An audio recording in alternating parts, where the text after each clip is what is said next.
Hi, I'm Chaplain Larry Crabtree with the St. Mary's County Sheriff's Office and the Maryland State Police. And I'm Chaplain Charlie Wharton with the St. Mary's County Sheriff's Office. Well, Charlie, we've been involved in I think, an interesting discussion on something that's very pertinent right now in law enforcement communities, and that is the idea of having a peer support program and a peer support team. And we've just finished on our last episode talking about the importance of being a good listener. And the idea that being a good listener doesn't mean having all the answers.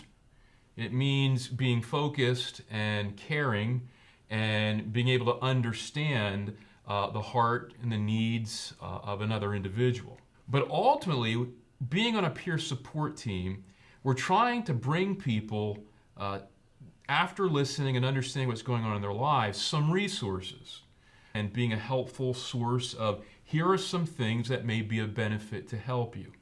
So let's spend a little bit of time today talking about the importance of knowing what resources are available and how we make those available to those that we care about. When I first started in law enforcement, one of the things that we were told was you don't solve everything with an arrest.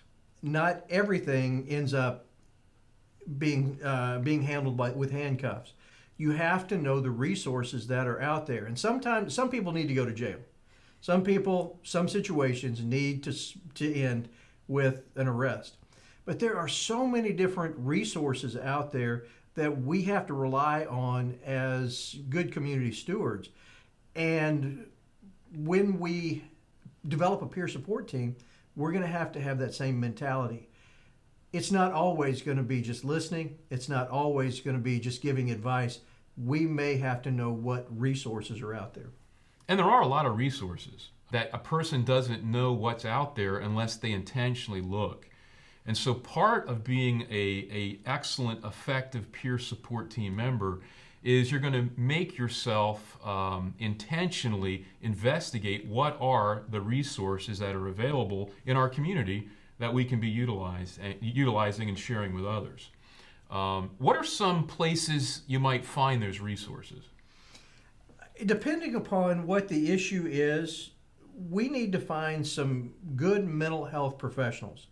And what I mean by good mental health professionals are those who understand and maybe who have an affinity for first responders, for public safety. The best ones that we can refer to are those that understand trauma and the impact that it can have on the heart as well as the head.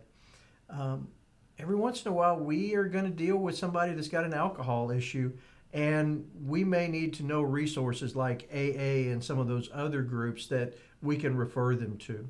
What are some other resources you think that are important? Churches are often an excellent resource that provide not only spiritual care, but churches themselves often are aware of a lot of resources that are available for others. There's churches that have excellent counseling services. Some of those are free, so that there's no cost involved, or they know where to go to get some of that kind of help. So that's another option and a good resource to turn to. A lot of the officers that I know, a lot of the deputies that I know are not flush with money. If you're just starting off in a family, just starting off in a career, you may struggle financially. But there are some financial services that are out there that can help. Some of them are monetarily based. There's even some that are spiritually based that are out there and can help as well. So again, another resource that's available. And there's also many agencies. I know in our own county, there's agencies out there that deal with family crisis situations and issues. Even for children, there might be some family issue you're facing with a child that perhaps is very disobedient or isn't adjusting correctly, that they provide help and services in that way as well. So again, those are some wonderful resources that are available. I know in our county we have some of that. And I'm going to throw you under the bus. I know that you're available as a resource to people who, and whether it's just somebody to talk to or somebody who needs some, maybe some guided discussion on how do I get through this. I know that. Well, that goes. I think that would include you. I think we both do that. Yeah. So chaplains are available as well as some of the critical incident